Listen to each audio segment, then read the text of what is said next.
Daniel, do you think, what was the impact of COVID on all of that? Do you think, it seems like from a layman's perspective that it just exacerbated and cemented a lot of those divisions, but that must have influenced your approach. I wrote very early on in an op-ed that the phrase social distancing was the worst choice the government could have used in our country.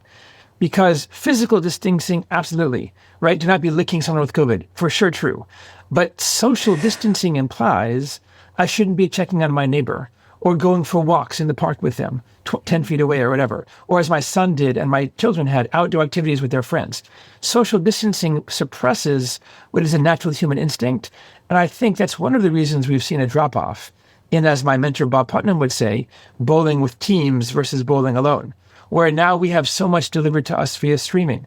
We have food dropped off at our house. I don't have to go to a restaurant anymore, right? I have home delivery for all my Walmart goods. I don't have to go shopping anymore, right? And that society that grew so much into home delivery, home access, never leaving my desk or leaving my screen meant we think less and less about what does my neighbor have? What do they need right now, right? What does my community need right now? Do I need to get out and help in some ways?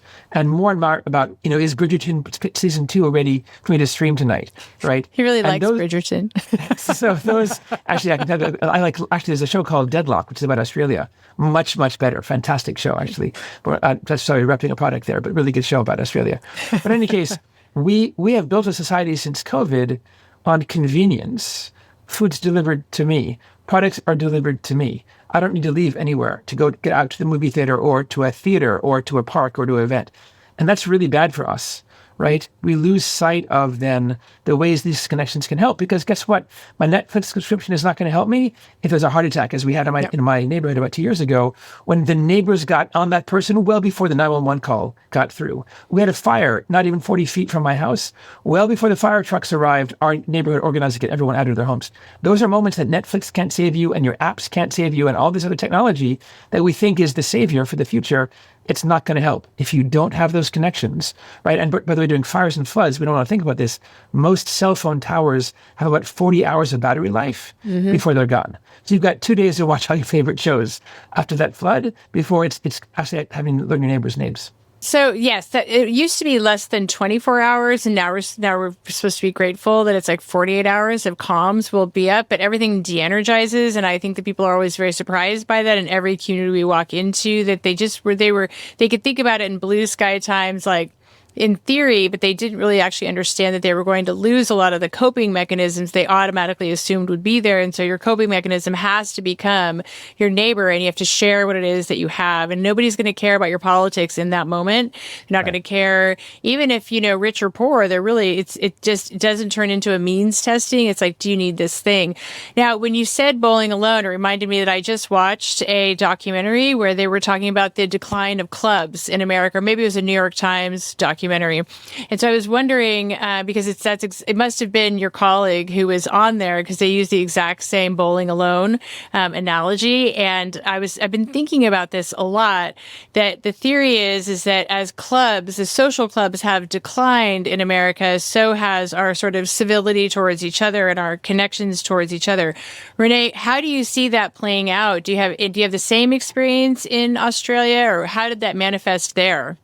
Like that's got to be surely a priority to get back up and running after a disaster, or invest in beforehand to keep that going and bring the community together for preparedness. So I think we have a lot of problems in Australia with I guess volunteerism is certainly on the decline, and absolutely in the emergency services kind of space. So I think it's in the States you have more paid positions. I mean, we don't have as many people here, but certainly, particularly in the regional areas, firefighters are predominantly 100%, 99% volunteers. So ours are 80% of firefighters are, and in the rural communities, one of the things that I want to work on, it was not my idea, it was somebody from a rural community said they also get pulled off their jobs when they have to go fight a fire, but there's no mechanism to reimburse them for all of their lost wages in already vulnerable areas, in particular the rural ones. So maybe that's a mirrored thing. Yeah, but also, Jennifer, on that notion too, because it's exactly the same in Australia. And back in the,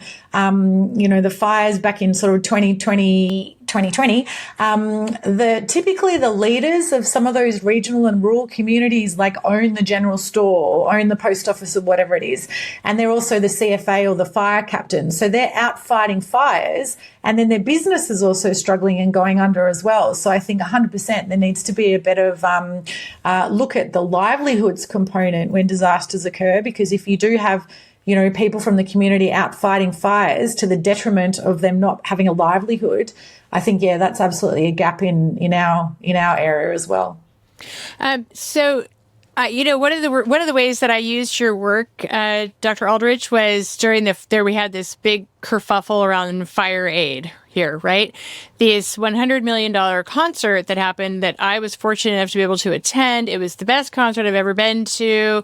It was like LA at its shiniest. I think it was 4 weeks after their fires. And for those of you unfamiliar or if you've forgotten, LA had 2 fires in January of 2025. They are an hour apart.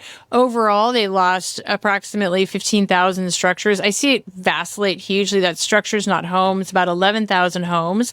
And what they did, they wanted to deploy the capital immediately in tranches. And the first one was about $25 million that went out to a lot of different social organizations, including like an indigenous group that helps people register to vote.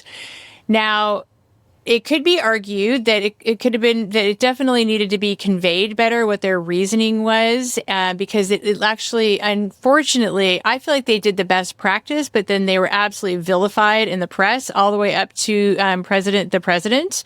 And there was a sitting congressman who also came after me because I was a fire aid recipient. His argument was, what could they possibly offer Los Angeles when they're based in Sonoma?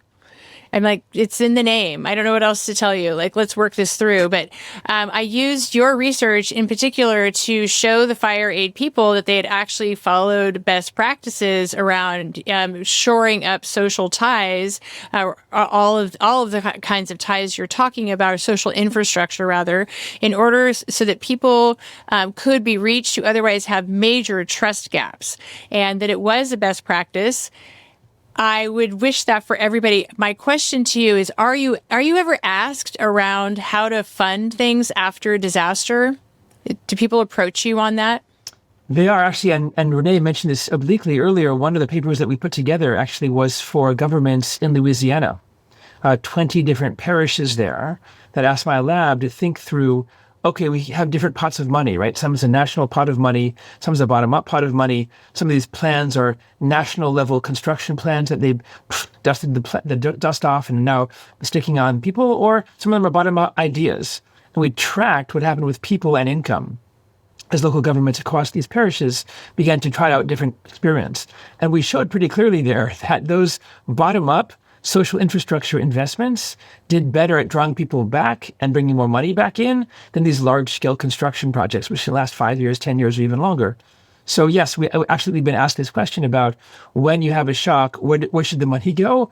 And I cannot say until I'm blue in the face, right? It should not go into new tech. It should not go into new roads or an airport. I think in Australia, Renee pointed out to me that some remote area had actually built an airport as part of their plan.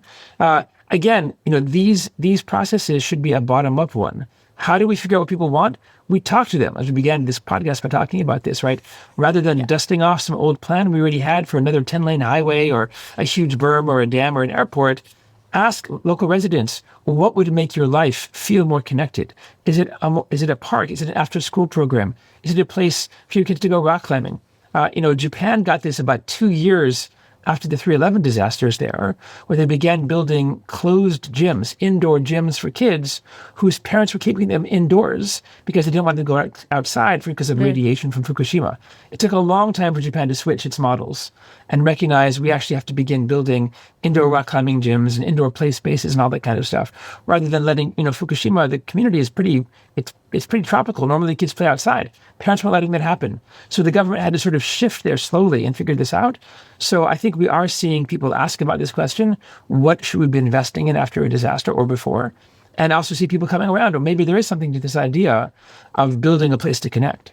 I find that really fascinating because I hadn't really thought about, especially green spaces as a measure of resiliency. Like I know it can help with your quality of life, and it could reach into there, but actually investing in making sure that you have green spaces because that would increase social infrastructure is not something that I had really considered in the same way. So I like that so much. So if you're going to tell if you're going to advise a community build more green spaces, especially maybe in a place like the Palisades, if they had, they do have places to recreate. It's why they all want to go back there, is because it's like a small town.